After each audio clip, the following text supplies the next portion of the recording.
I got a little time on my hands. And one thing that I asked a few people about is the Green New Deal, and I've learned nobody knows what a Green New Deal is. Nobody's read it. So I'm going to go over the Green New Deal with you. We're going to read this thing and figure out what in the world they're trying to say or do. Because theoretically, a Green New Deal should be awesome. Something that we should all want to follow. But I think whenever you put it together wrong and you put it in a package that's unattainable, it's kind of a waste of time. But it gets people on your side. Oh, we're going to change the world and we're going to solve everything if I just have your support for this. So we're going to go through it and we're going to see what it really says. And I'm not going to get biased or political on it. I'm just going to break out facts of what I see in here. And I'm not going to read the entire thing because it's a lot of lawyer talk that doesn't need to be said. And nobody has time for it. So we're going to do this in sections.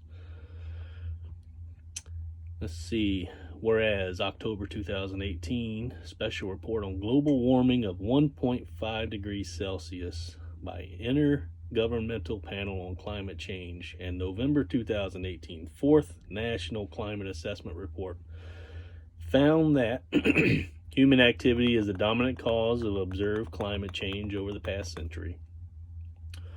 Changing climate is causing sea levels to rise at an increase in wildfires, severe storms, droughts, and other extreme weather events that threaten human life, healthy communities, and critical infrastructure.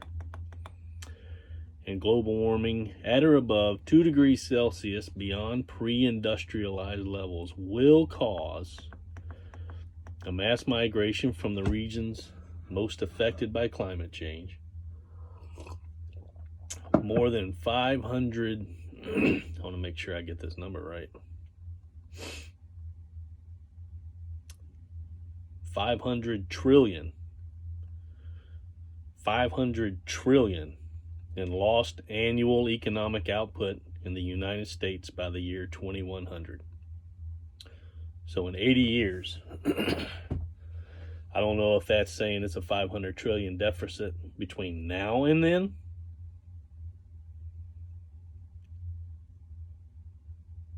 I think that's what it's saying.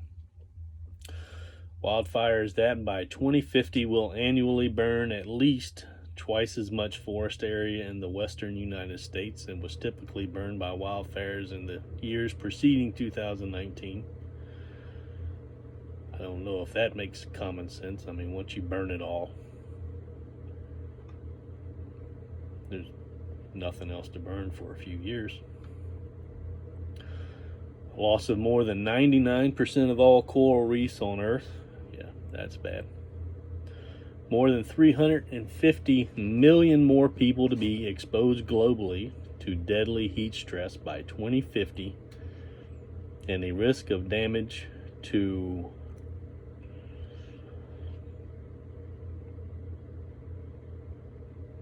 I don't know what number that is. It's 1 followed by 12 zeros. Quadrillion? I don't know what that is. Of public infrastructure and coastal real estate in the United States. 1,000, 100,000, million, trillion.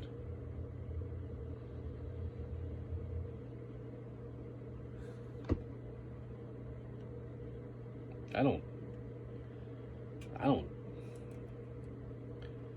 If we got that much asset, it doesn't seem like we would have the national debt that we have.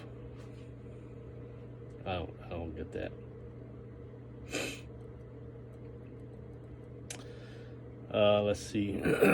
Global temperatures must be kept below 1.5 degrees Celsius above pre-industrialized levels to avoid the most severe impacts of a changing climate, which will require global reduction in greenhouse gas emissions from human sources of 40 to 60% from 2010 levels by 2030.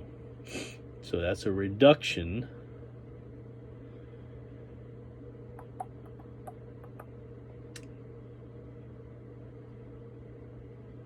of 40 to 60% of 2010 levels by 2030. That's basically a 50% reduction by 2030 of greenhouse gas emissions globally. Global, not just US, global. Net zero global emissions by 2050. Net zero global emissions by 2050. Global. The entire world. Zero.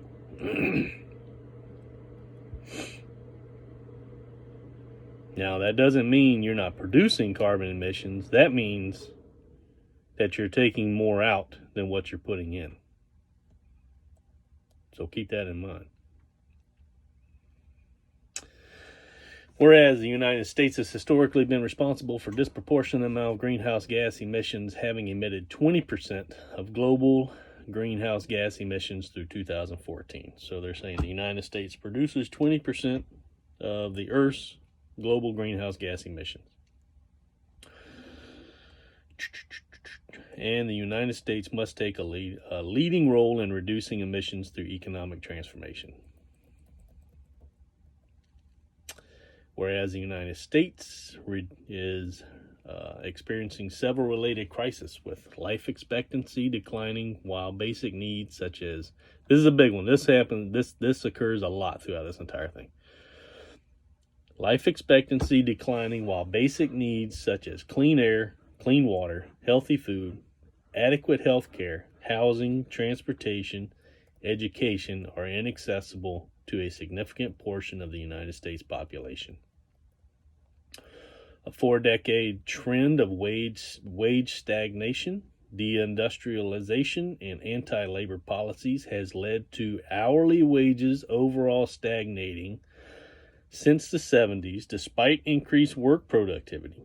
The third worst level of socioeconomic mobility in the developed world before the Great Recession. The erosion of the earning and bargaining power of workers in the United States. Now, personally, I think that's increased dramatically since the 70s. I think that's where we're all going towards, is being able to negotiate what you work for. Inadequate resources for public sector workers to confront the challenges of climate change at local, state, and federal levels. The greatest income inequality since the 20s. The greatest income inequality since the 20s. This is saying is occurring right now. I'm not sure that minorities and women would agree with that, to be honest with you. Top 1% of earners accruing 91% of gains in the first few years of economic recovery after the Great Recession. A large racial wealth divide amounting to a difference of 20 times more wealth between the average white family and the average black family. I did that math because it doesn't sound like much.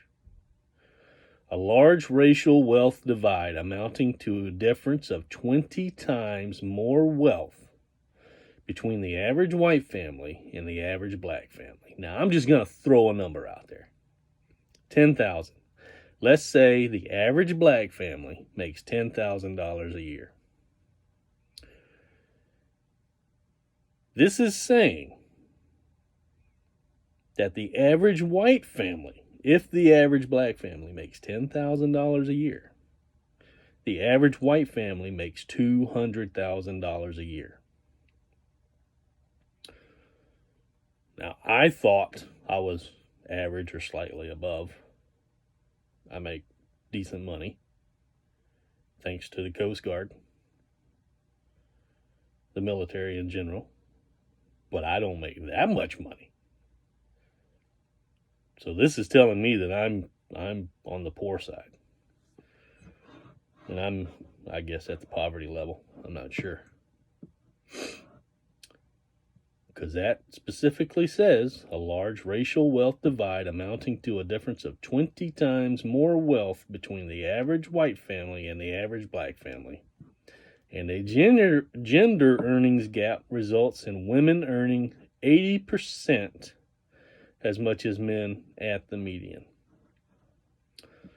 Now, in the military, it doesn't make a difference if man, woman, black, white, Latino, Mexican, whatever. You get paid the same. Now, I do know back in the 70s that was not the case, and they have fought that. Let's see. This is all background stuff.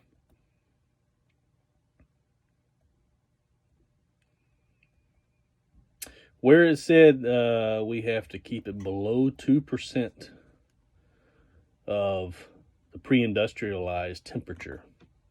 So this is off of NOAA's website, noaaclimate.gov. It doesn't give a temperature, so we don't know what the pre-industrialized temperature was.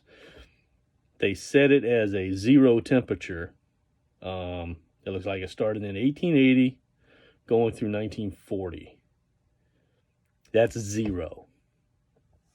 Pre-1940, it was below that zero mark. 1940, it started getting above the zero mark. Looks like 2019 was the hottest year. And according to this chart, it's 1 degree Celsius above the net zero. According to the chart that I'm looking at on NOAA.gov. So, according to this chart, 2019, we are 1 degree Celsius above the net zero where we have to be, and it said we have to stay global temperatures must be kept below 1.5 degrees Celsius to avoid the most severe impacts of changing climate.